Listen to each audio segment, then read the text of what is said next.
mesdames et messieurs. Bonjour, bonsoir, tout dépend de l'heure à laquelle vous nous recevez chez vous. Je suis l'apôtre Michel, pour ceux qui ne me connaissent pas. Soyez les bienvenus à notre émission PIX. Aujourd'hui, mesdames et messieurs, je voudrais vous entretenir sur notre thème biblique. Permettez-moi de le lire rapidement, s'il vous plaît. Alors, notre thème biblique s'intitule « Sache que ton combat n'est pas charnel mais spirituel ». Je répète, sache que ton combat n'est pas charnel mais spirituel. Je voudrais parler à un homme, à une femme ce matin, qui vit certainement des moments difficiles, qui ne comprend pas certainement les choses qui se passent autour d'elle. Je voudrais parler à une personne ce matin, qui certainement se sent oppressée, combattue, qui certainement se sent entièrement embrigadée, entrelacée, qui certainement ne comprend pas ce qui lui arrive. Certainement que tu es malade, tu vas vers les médecins et tu n'arrives pas à comprendre. Les médecins te disent que tu n'as rien, mais pourtant comme tu reconnais très bien que tu es malade, laisse-moi te dire que ceci est l'œuvre des ténèbres. Et tu as besoin donc de comprendre que ton combat est spirituel. Mon frère, ma chère, laisse-moi te dire que ton combat n'est pas charnel, mais ton combat est spirituel. Ton combat n'est pas charnel, mais ton combat est spirituel. Parce que tu combats contre les dominations, tu combats contre les autorités, tu combats contre les esprits méchants, tu combats contre les princes des ténèbres, tu combats contre les principautés, tu combats contre les démons. Et ces êtres sont des esprits. Notre texte biblique, 2 Corinthiens chapitre 10, au verset 3. Permettez-moi de lire s'il vous plaît. 2 Corinthiens chapitre 10, au verset 3. Que nous dit la Bible? Je vais lire. La Bible nous dit dans le livre de 2 Corinthiens au chapitre 10, au verset 3, la Bible dit: si nous marchons dans la chair, nous ne combattons pas selon la chair. Je répète, la Bible dit: si nous marchons dans la chair, nous ne combattons pas selon la chair. La Bible mentionne ici l'action de marcher dans la chair. Ça veut dire vivre dans la chair. Et elle nous dit: nous ne combattons pas selon la chair. Ça veut dire que les combats que nous menons, les batailles que nous menons, n'ont rien à voir avec les œuvres charnelles. Mais elles sont plutôt spirituelles. Elles sont plutôt spirituelles. Elles ne sont pas charnelles, mais spirituelles.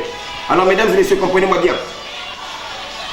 Nous n'avons pas à lutter contre le sang et la chair. Notre combat est spirituel. Nous devons utiliser les armes de l'esprit. Nous devons agir selon l'esprit. Nous devons marcher par l'esprit. Nous devons combattre dans l'esprit. Nous devons dominer dans l'esprit. Nous devons vaincre dans l'esprit. Notre bataille est spirituelle.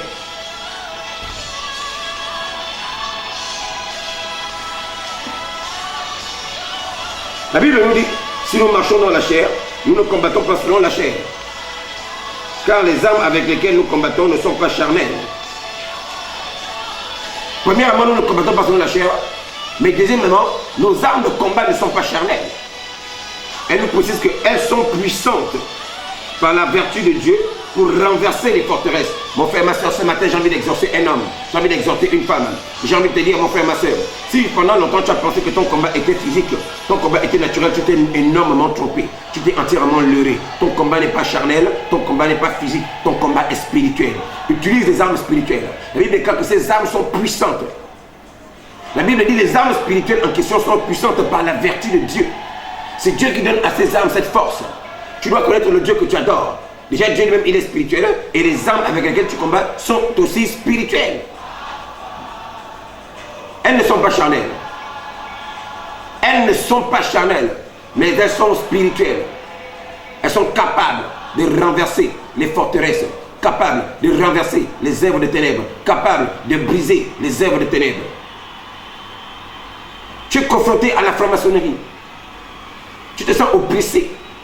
Ces hommes font des incantations. Tu es confronté à la sorcellerie. Laisse-moi te dire que la sorcellerie est spirituelle. Les francs-maçons utilisent des œuvres spirituelles. Les rosicruciens, pareil.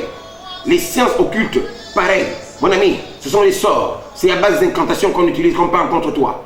C'est à base des miroirs qu'on regarde et qu'on dit qu'on parle contre toi. C'est en consultant les astres, c'est en évoquant des morts, c'est en faisant des tas de types de rituels qu'on parle contre toi. Ces œuvres sont spirituelles. Ton combat est spirituel et non charnel.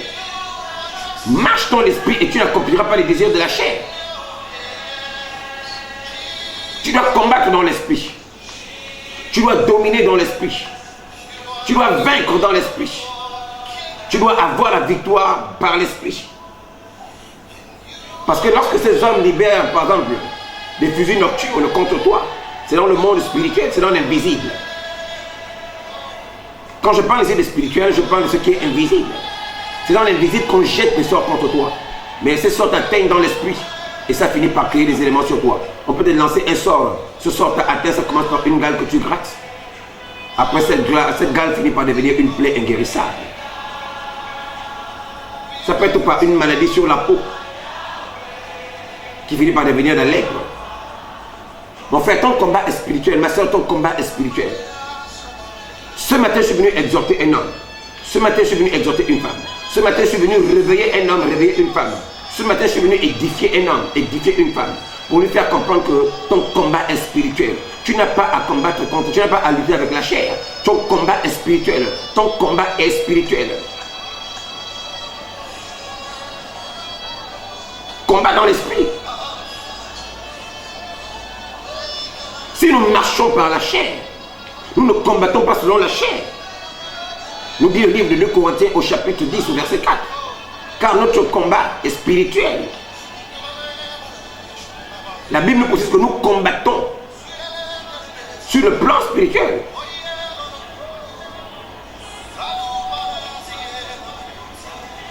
Et la Bible nous précise aussi que les armes avec lesquelles nous combattons ne sont pas charnelles, mais elles sont spirituelles. Laisse-moi te dire, mon frère, ma soeur, que si tu ne comprends pas cela, tu es totalement une risée.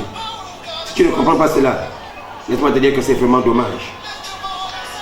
Parce que Satan, ses anges dessus, les sorciers, les devins, les diseurs de bonne aventure, les mages et toutes ces personnes agissent sur le plan spirituel. Tu dois combattre, tu dois comprendre que ton combat est spirituel. Tu dois donc combattre sur le plan spirituel. Tu dois utiliser les armes de Dieu. Car Dieu a ses armes. La Bible nous dit, car les armes avec lesquelles nous combattons ne sont pas charnelles. La Bible nous précise que nous combattons. Elle dit, les armes avec lesquelles nous combattons. C'est le moment, elle dit, non, écoutez-moi bien. Je combats, tu combats, il combat. Nous combattons. C'est un présent là. Dès que tu as pris conscience, les armes avec lesquelles tu dois combattre sont spirituelles. Et elles sont puissantes par la vertu de Dieu. Allons-y lire le livre de Éphésiens au chapitre 6, à partir du verset 10. Comme dit la Bible dit les armes spirituelles du chrétien. Permettez-moi de lire s'il vous plaît. Éphésiens chapitre 6, à partir du verset 10 au verset 18, pour comprendre les armes spirituelles. Au reste, fortifiez-vous dans le Seigneur et par sa force toute puissante, revêtez-vous de toutes les armes de Dieu, afin de pouvoir tenir ferme contre les ruses du diable. Mon ami, tu ne peux tenir ferme que contre les ruses du diable que par les armes de Dieu. En ayant les armes de Dieu. Tu ne peux vaincre le diable qu'en utilisant les armes de Dieu. Tu ne peux vaincre la sorcellerie qu'en utilisant les armes de Dieu.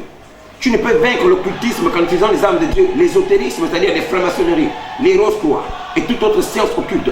Tu ne peux les vaincre qu'en utilisant les armes de Dieu. Ces armes sont puissantes pour renverser des forteresses. Ces armes sont puissantes pour dominer l'ennemi. Ces armes sont puissantes pour détruire les œuvres des ténèbres. Ces armes sont puissantes pour entièrement briser leurs œuvres. Voilà pourquoi, mon frère, ma soeur, la parole de Dieu est dans ta bouche. Elle est dans ta bouche. Pour que tu renverses, pour que tu détruises la parole de Dieu. Revêtez-vous de toutes les armes de Dieu, afin de pouvoir tenir ferme contre les ruses du diable. Car nous n'avons pas à lutter contre la chair et le sang. Là encore dans le livre d'Éphésiens, il nous est clairement dit que notre combat n'est pas charnel. Parce que lorsqu'on parle de la chair et du sang, il s'agit ici de la chair. Il s'agit ici de l'œuvre charnelle, d'une œuvre charnelle. Il s'agit ici du corps. Nous n'avons pas à lutter contre la chair et le sang, mais contre les dominations. On nous cite ici nos principaux ennemis. Mais contre les dominations, contre les autorités, contre les princes de ce monde, des ténèbres, contre les esprits méchants dans les lieux célestes. La Bible dit, mais contre les dominations, contre les autorités, contre les princes de ce monde de ténèbres, contre les esprits méchants dans les lieux célestes. Ici on nous mentionne les êtres invisibles. Ici on nous mentionne les anges déchus, descendus avec Satan, combattus par Michael et son armée, descendus et chassés du ciel. C'est contre eux que nous combattons. Permettez-moi de vous dire que Satan et son armée, c'est-à-dire Satan et ses anges déchus, lorsqu'ils ont été chassés, ils sont tombés dans le deuxième ciel. Et dans le deuxième ciel, ils ont formé ce qu'on appelle la barrière cosmique. Mon frère, ma soeur, ce que je vous dis là n'est pas du tout un jeu. C'est une vérité et une réalité. Satan et son armée ont formé ce qu'on appelle la barrière cosmique. Cette barrière a pour but d'empêcher aux prières inefficaces des chrétiens de passer et d'arriver au ciel. Tu as besoin de comprendre cela. Tu as besoin de réaliser l'ampleur de l'adversité à laquelle tu fais face. Tu as besoin de comprendre l'ampleur du combat, ou encore l'ampleur des combats à laquelle tu fais face. Tu as besoin de comprendre la dimension de ton adversaire. Tu as besoin de cibler ton adversaire pour mieux le combattre et pour mieux l'attaquer. La Bible nous dit, c'est pourquoi prenez toutes les armes de Dieu afin de pouvoir résister dans le mauvais jour et tenir ferme après avoir tout surmonté. Elle nous explique que tenez donc ferme. Ayez à vos reins la vérité pour ceinture. Premièrement, la première arme que tu dois chercher, c'est la vérité. Or, la vérité, c'est la parole de Dieu. Or, la vérité, c'est Jésus-Christ de Nazareth. Donc, tu dois premièrement chercher Jésus. Tu dois l'avoir comme ton bouclier. Tu dois l'avoir comme ton Seigneur et ton Sauveur. Tu dois te fier à la parole de Dieu. Tu dois faire ce que dit la parole de Dieu. Tu dois marcher selon la parole de Dieu. C'est ça la vérité. Donc, elle dit, tenez donc ferme ayez à vos reins la vérité pour ceinture. Revêtez-vous de la cuirasse de la justice. Recherche la justice, mon frère, ma soeur. Recherche la justice. La justice qui vient de Dieu. Car la justice est le propre de Dieu. C'est Dieu le juste juge.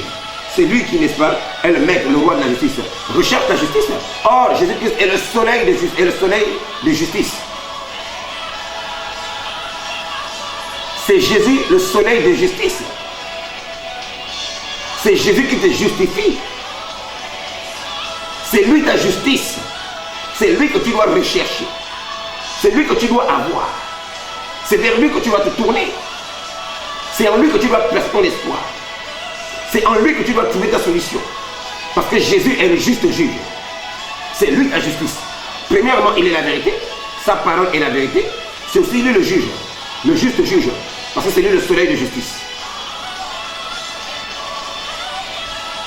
Mettez pour chaussures à vos pieds le zèle que donne l'évangile de paix. Mettez pour chaussures à vos pieds le zèle que donne l'évangile de paix. Mon ami, recherche la paix avec toi-même. La paix intérieure. Mon ami, ne sois pas troublé, ne sois pas stressé, ne sois pas inquiet, mais au contraire, recherche la paix intérieure. Domine le stress, domine l'inquiétude, domine la peur, domine l'incertitude. Sois confiant et sois serein. Recherche d'abord la paix intérieure. Ensuite, recherche la paix avec tout le monde. J'ai dit ensuite, recherche la paix avec tout le monde. Parce que lorsque tu as compris que ton combat n'est pas charnel et qu'il est spirituel, tu dois comprendre que les personnes qui t'attaquent dans le plan spirituel. Laisse-moi te dire par exemple que le sorcier, par exemple, ça peut être ton père, ça peut être ta mère, ça peut être ton oncle, ça peut être ta tante, ça peut être n'importe qui. Ça peut être un homme du village, ça peut être un membre de ton quartier, ça peut être n'importe qui. Mais il vient toujours en toi, il vient toujours vers toi comme un agneau, toujours souriant, toujours gentil, toujours accueillant, toujours doux. Mais c'est comme ça le sorcier. Et toi tu dois être également pareil. Tu dois être ouvert, sympa, doux. Tu dois refléter les caractères de Christ. Tu dois rechercher la paix avec tout le monde. Tu dois combattre dans l'esprit, pas dans la chair. Ce n'est pas parce que tu as découvert que ton père est un sorcier que tu vas aller prendre le feu, comme j'ai vu des filles sur internet qui ont pris le feu, qui ont pris leur mère, qui l'ont tiré dehors, parce que leur pasteur leur avait dit que leur mère était une sorcière. Elles l'ont tiré dehors, elles l'ont mis le feu, elles l'ont mis de l'essence sur lui, elles l'ont brûlé. Quelle abomination! La Bible dit, honore ton père et ta mère, et tu vivras longtemps sur la terre que l'Éternel ton Dieu te donnera. De telles filles qui font de telles choses sont en abomination à Dieu, elles sont maudites. Parce que Dieu dit lui-même, à moi la vengeance, à moi la rétribution du péché. La vengeance appartient à Dieu. Et si tu as découvert que ta mère est une sorcière, que ton père est un sorcier, ton frère, ta soeur, ton cousin, ta cousine, ton grand-père, ta grand-mère, un membre de ton quartier, une personne que tu connais, ton collègue de travail est un sorcier. Mon ami, la seule chose que tu as à faire, c'est de combattre avec cette personne sur le plan spirituel. Notre combat est spirituel. Notre combat n'est pas charnel. Elles ont pris leur mère, elles ont entièrement versé le sang sur le corps, elles l'ont brûlé. La Bible dit, maudit soit quiconque. La Bible déclare ceci, que celui qui maudira son père ou sa mère sera puni de mort. De telles personnes méritaient d'être lapidées. de telles filles méritaient d'être lapidées. C'est une abomination devant Dieu. Elles ont découvert que leur mère est une sorcière. Pourquoi n'ont-elles pas combattu leur mère sur le plan spirituel? Puisque leur mère en question, donc le pasteur a dit qu'elle est sorcière, puisque leur mère en question les combat sur le plan spirituel. Pourquoi donc ne sont-elles pas levées aussi pour combattre leur mère sur le plan spirituel? Elles auront pu apporter la victoire. Qu'est-ce que ça? Peut-être qu'en combattant leur mère sur le plan spirituel, leur mère allait observer que le domaine dans lequel elle se tient ou le monde dans lequel elle se tient était un monde limité. Et que celles-ci sont certainement dans un monde plus ouvert et plus grand. Permettez-moi de vous dire qu'il y a des personnes dans l'assemblée où je suis aujourd'hui qui sont venues dans mon église. Enfin, dans l'assemblée où je suis leader pour me combattre.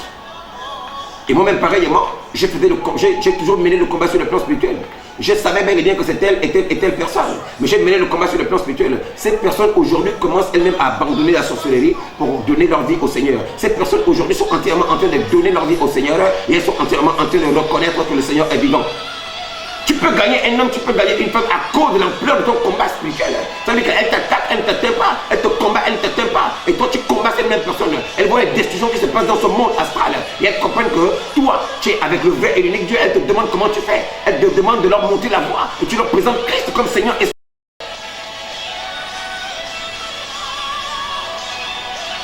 mon frère et ma soeur, ton combat n'est pas charnel. Ton combat est spirituel. Tu n'es pas à combattre la chair et le sang. Tu combats contre des esprits méchants. Tu combats contre les dominations. Tu combats contre les autorités. Tu combats contre les princes et ténèbres. Tu combats les principautés. Tu combats les démons. Tu combats les sorciers. Tu combats les enchanteurs, les diseurs de bonne aventure, les devins, les nécromanciens. Tu combats toutes ces personnes qui utilisent des sciences occultes et des sciences mystiques.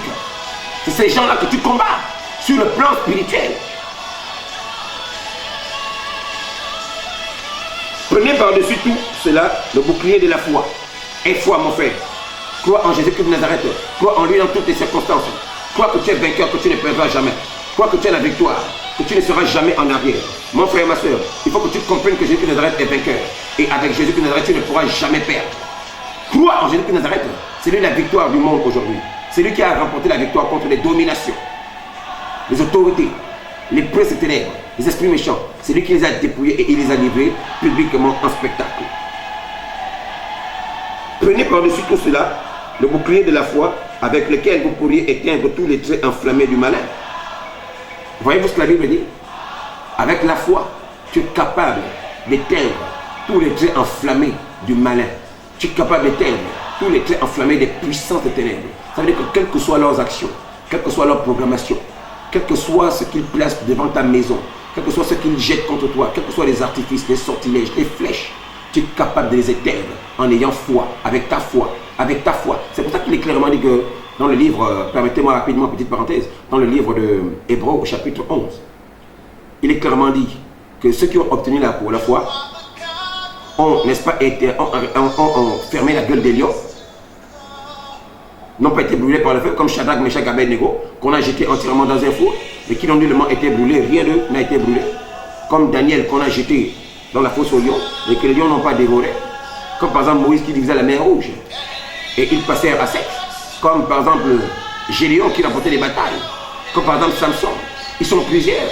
Jephthé, Jéhu, Balad, ils sont plusieurs. Qui par la foi vainquirent des royaumes, éteignirent le feu, fermèrent la gueule des lions, renversèrent les œuvres des ténèbres, firent reculer les puissants des ténèbres, détruisirent les royaumes entiers. Mon frère, ma soeur, notre combat est spirituel, parce que notre Dieu que nous croyons est un Dieu spirituel. Il est d'abord invisible. Les vrais adorateurs adorent le Père en esprit et en vérité. Prenez aussi le casque du salut. Tu dois comprendre le salut que tu as reçu de Jésus de Nazareth. Tu dois comprendre sa mort sur la croix. Tu dois comprendre qu'il est mort pour te racheter. Tu dois comprendre le rachat.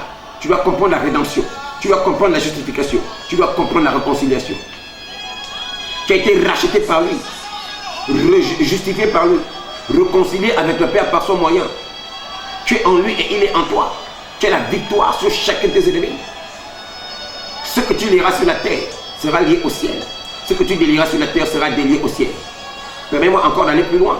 Dans le livre de Jean au chapitre 20 au verset 23, il est clairement dit que ceux à qui vous retiendrez les péchés, ils leur seront retenus.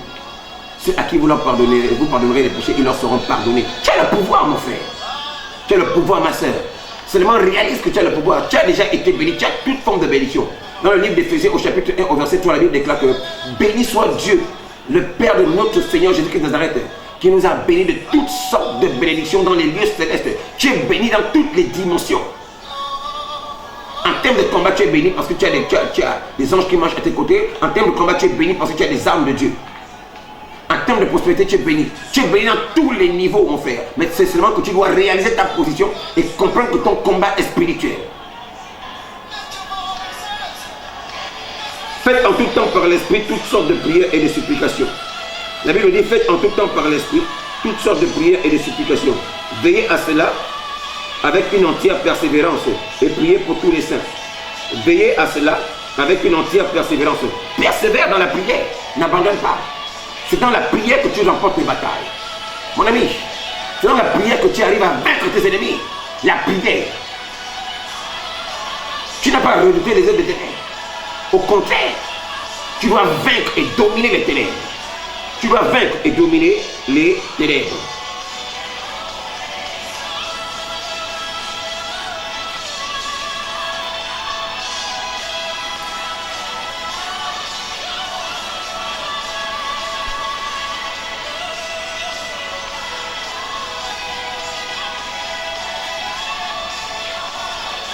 Tu vas dominer les ténèbres. Tu dois les vaincre. Tu ne dois pas les avoir, tu ne dois pas avoir peur d'eux.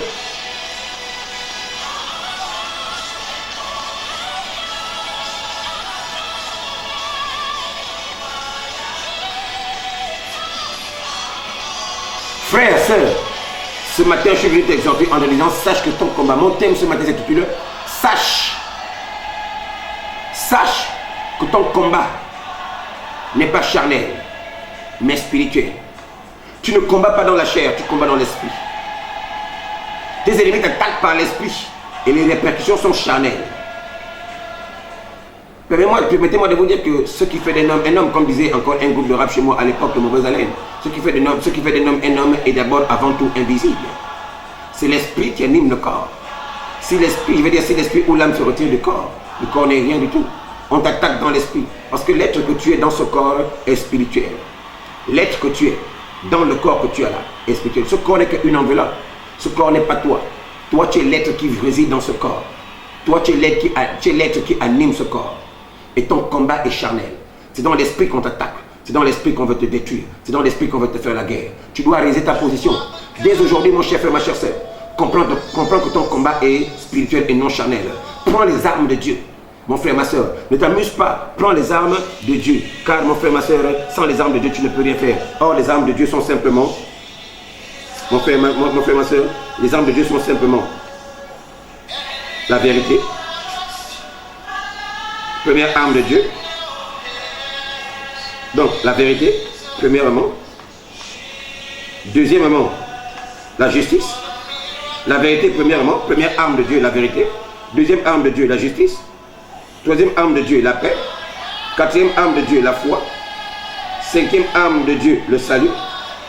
Sixième arme de Dieu, la prière.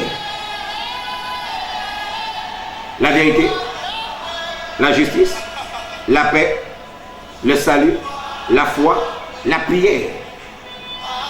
Selon que nous dit Éphésiens ici chapitre 6, voici les armes de Dieu.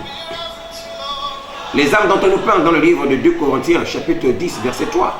Quand on dit que ces armes sont puissantes par la vertu de Dieu, ce sont ces armes en question. La vérité qui est Christ, c'est ton arme. La justice que tu trouves en Christ, ton arme. La paix qui est en Christ, ton arme. La foi en Christ, ton arme. La parole de Dieu est ton arme. L'esprit de Dieu est ton arme. La prière, dévore la prière, mange la prière, respire la prière, mon ami. En toute situation, fais tes prières. Tu es confronté à n'importe quel problème. Rentre dans ta chambre, fais la prière, adresse-toi à Dieu et rassure-toi, crois parfaitement que ce que tu demandes à Dieu, Dieu l'accomplit. Dans le livre de Matthieu au chapitre 7, au verset 7, il est clairement dit, demandez et l'on vous donnera. Cherchez et vous trouverez. Frappez et l'on vous ouvrira. Car qui demande reçoit. On dit, car qui demande, reçoit. Demande par la prière. Et sois donc sûr que tu l'as reçu. Parce qu'il est clairement dit que si vous demandez quelque chose par la prière, croyez que vous l'avez reçu. Et vous le verrez s'accomplir. Si vous demandez quelque chose par la prière, au nom de Jésus, crois que tu l'as reçu. Parce qu'il est bon.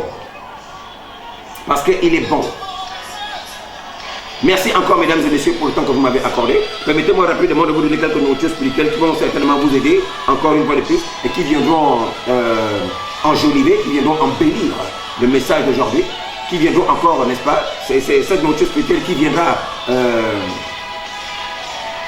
vous booster, qui vous ouvrira encore plus d'esprit pour mieux comprendre l'ampleur de l'adversité à laquelle vous faites face et comprendre que votre combat n'est pas charnel mais spirituel.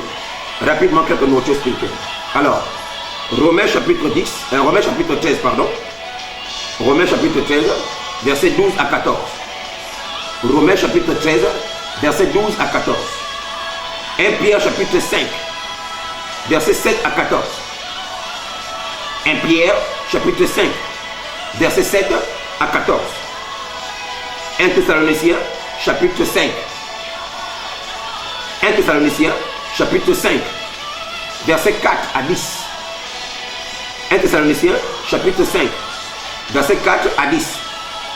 2 Corinthiens chapitre 6, versets 14 à 17.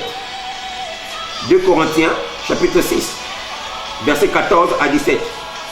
Apocalypse 18, verset 4. Apocalypse 18, verset 4. Alors je vais rapidement reprendre. Romains chapitre 13, verset 12 à 14. Romains chapitre 13, verset 12 à 14. 1 Pierre chapitre 5, verset 7 à 14. 1 Pierre chapitre 5, verset 5 à 14. 1 Pierre chapitre 5, verset 7 à 14. 1 Thessaloniciens chapitre 5. 1 Thessaloniciens chapitre 5, verset 4 à 10. Verset 4 à 10. 2 Corinthiens chapitre 6, verset 14 à 17. 2 Corinthiens chapitre 6, verset 14 à 17. Apocalypse 18, verset 4. Apocalypse 18, verset 4. Mais pour comprendre l'ampleur de votre combat, mesdames et messieurs, permettez-moi de vous lire un dernier livre dans le livre de l'Apocalypse, qui est notre livre de la fin. Un dernier livre. Juste pour vous permettre de comprendre l'ampleur de l'adversité. Apocalypse chapitre 12, verset 17, il est clairement dit. Et le dragon fut irrité contre la femme, et il s'en alla faire la guerre. Nous connaissons tous que le dragon ici c'est le diable. Nous connaissons tous ici que le dragon ici c'est le diable, c'est Satan. Et il est dit, et le dragon fut irrité contre la femme, et il s'en alla faire la guerre au reste de sa postérité. Au reste de sa postérité. À ceux qui gardent les commandements de Dieu, premièrement, et qui ont le témoignage de Jésus. À ceux qui gardent les commandements de Dieu, premièrement, et qui ont le témoignage de Jésus. Mon frère, ma soeur, ceux qui gardent les commandements de Dieu, c'est toi et c'est moi. Ceux qui ont le témoignage de Jésus, ceux qui sont les témoins de Jésus, c'est toi et moi. Parce qu'il a dit de nous que nous serons ses témoins. Nous sommes ses témoins. Nous sommes ceux qui témoignent la gloire de notre Seigneur Jésus. Nous sommes ceux qui témoignent que Jésus de Nazareth est mort et qu'il est ressuscité. Nous sommes ceux qui témoignent que Jésus de Nazareth est le Fils de Dieu. Nous sommes ceux qui témoignent témoignons, j'ai envie de dire, que Jésus de Nazareth est le vainqueur, la solution du monde aujourd'hui. Nous sommes ceux-là qui témoignons que Jésus de Nazareth a remporté la bataille. Nous sommes ceux-là qui témoignent que Jésus de Nazareth est le chemin, la vérité et la vie. C'est nous qui sommes ces témoins. Et c'est donc nous que le diable et son armée font la guerre. C'est nous que le diable et son armée font la guerre. C'est toi mon frère, c'est toi ma soeur, c'est moi. C'est nous que le diable combat. Je répète encore Apocalypse 12, verset 17. C'est le dernier livre de la Bible. C'est le livre des temps de la fin. Mais même dans les temps de la fin, la Bible nous fait comprendre que même jusqu'à la fin, aussi longtemps que le diable n'est pas lié et qu'il n'est pas chassé, qu'il n'est pas envoyé dans les enfers ou encore dans l'enfer, aussi longtemps que le jugement, aussi longtemps que le Seigneur ne revient pas dans sa gloire pour juger le monde, le diable continue à nous combattre parce qu'il va emmener un maximum de personnes avec lui. Les puissants des ténèbres continuent à nous combattre parce qu'ils veulent emmener un maximum de personnes avec eux. Ou encore avec elles, j'ai envie de dire. Mon frère, ma soeur, je vais m'arrêter ici pour aujourd'hui. Je voudrais que tu comprennes simplement que ton combat n'est pas charnel, mais qu'il est spirituel. Et que tu dois utiliser, tu dois te revêtir entièrement des armes de l'esprit. Tu dois te revêtir des armes de Dieu. Tu dois comprendre que ces armes sont puissantes par la vertu de Dieu. Tu dois utiliser les armes de Dieu. Comme je te l'ai dit, la vérité, la justice, la paix, la foi, le salut, la parole de Dieu, la prière. Oui, mon frère, ma soeur, ce sont les armes que tu dois utiliser. Et rassure-toi, ces armes sont efficaces. Ces armes sont efficaces. La parole de Dieu n'échoue jamais. Et la Bible dit, la parole est près de toi, dans ta bouche. Si je ne me trompe pas, Romains chapitre 10, à partir du verset 8. La parole est près de toi, dans ta bouche. Dans le livre de Jérémie, au chapitre 1, au verset 9 à 12, il est clairement dit que je mets mes paroles dans ta bouche. Pour que tu arraches, que tu détruises, que tu brises, que tu ruines. Pour que tu bâtisses, que tu plantes. La parole de Dieu est dans ta bouche. Sache seulement comment l'utiliser. Tu dois comprendre que ton combat n'est pas charnel mais spirituel.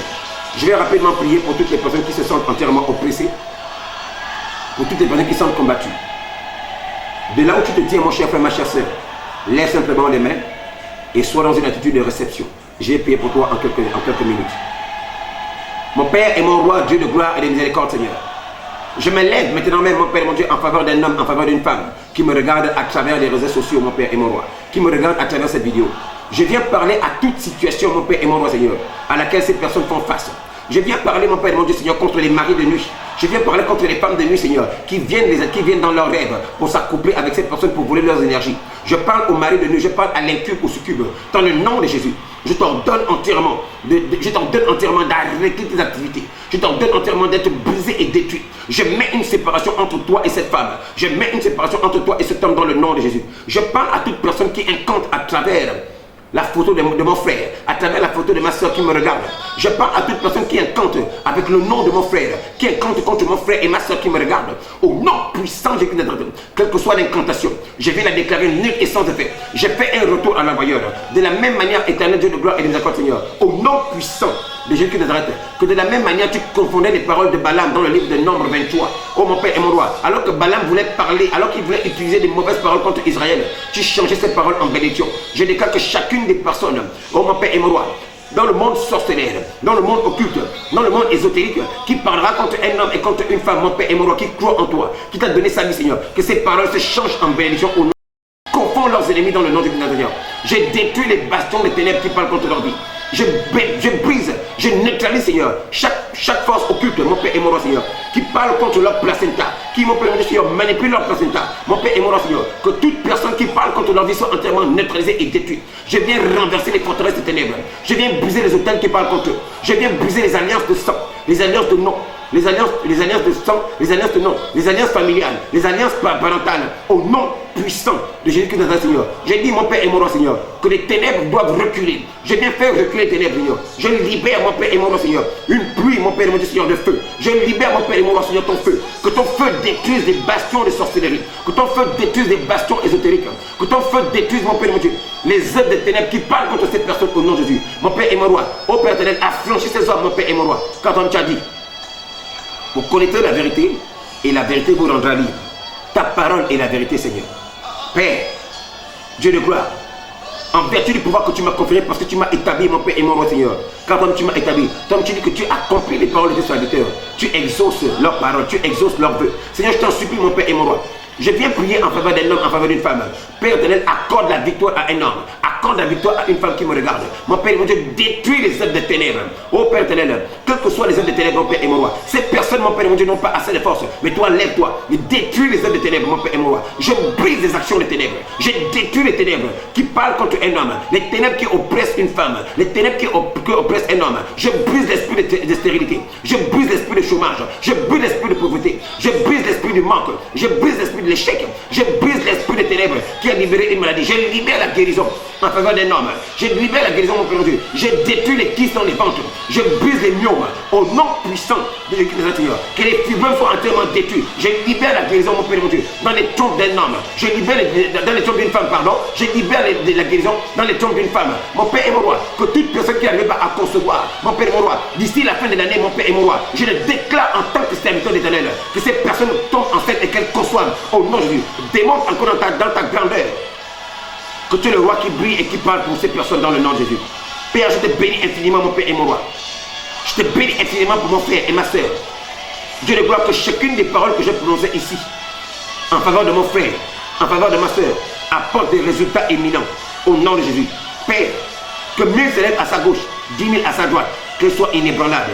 Que tout homme forgé contre elle soit nul et sans effet dans le nom de Jésus. Et que toute langue qui se lève contre elle en justice, mon Père, mon Dieu, dans le monde occulte, dans la sorcellerie, dans le monde ésotérique, nous venons les condamner au nom de Dieu. Nous condamnons les langues sorcellaires. Nous venons confondre, mon Père et mon Dieu, les prophéties sorcellaires qui sont libérées contre ces personnes. Que tout décret qui a été, mon Père et mon Dieu, Seigneur, concocté par les ministres sorcellaires, mon Père et mon Dieu, Seigneur, afin d'apporter la mort, afin de limiter ces personnes, mon Père et mon Dieu, nous changeons ces décrets, nous les renversons et nous les brisons. Nous faisons un retour à l'envoyeur. Que toute fausse sorcelleure qui a été creusée, mon Père et mon roi, dans le but d'engloutir mon frère et ma soeur, que ces fausses attrapent leurs propriétaires au nom de Jésus. Que les filets qui ont été jetés sur eux, afin de les empêcher d'aller plus loin, que ces filets, mon Père et mon roi, attrapent leurs propriétaires au nom de Jésus. Mon Père et mon roi, Seigneur, je libère ta grâce. Que l'action salvatrice de Christ soit entièrement leur partage en ce jour. Au nom puissant de Jésus-Christ de Nazareth. Amen. Mesdames et messieurs, nous avons entièrement fini. Je vous prie entièrement, mon Père, mesdames et messieurs, de partager énormément, Seigneur, de vous partager énormément au nom de Jésus-Christ de Nazareth et pour la gloire du royaume de Dieu, de partager énormément ces vidéos. Je vous prie réellement de vous abonner à cette chaîne. Je vous prie aussi de liker. Je vous prie entièrement de liker et de vous abonner, à cette chaîne. Je vous prie encore de partager cela au maximum pour que cela soit aussi bénéfique à plusieurs personnes qui sont confrontées à de telles situations. Si cela t'a énormément fait du bien, je bénis le Seigneur. Une fois de plus encore, merci pour tout. Soyez bénis entièrement et bonjour encore et bonsoir selon que vous nous recevez chez vous. J'ai été entièrement ravi d'être parmi vous. Merci encore pour le temps que vous m'avez accordé. Soyez entièrement bénis. Au nom puissant de Jésus de Nazareth, nous avons fini. Amen.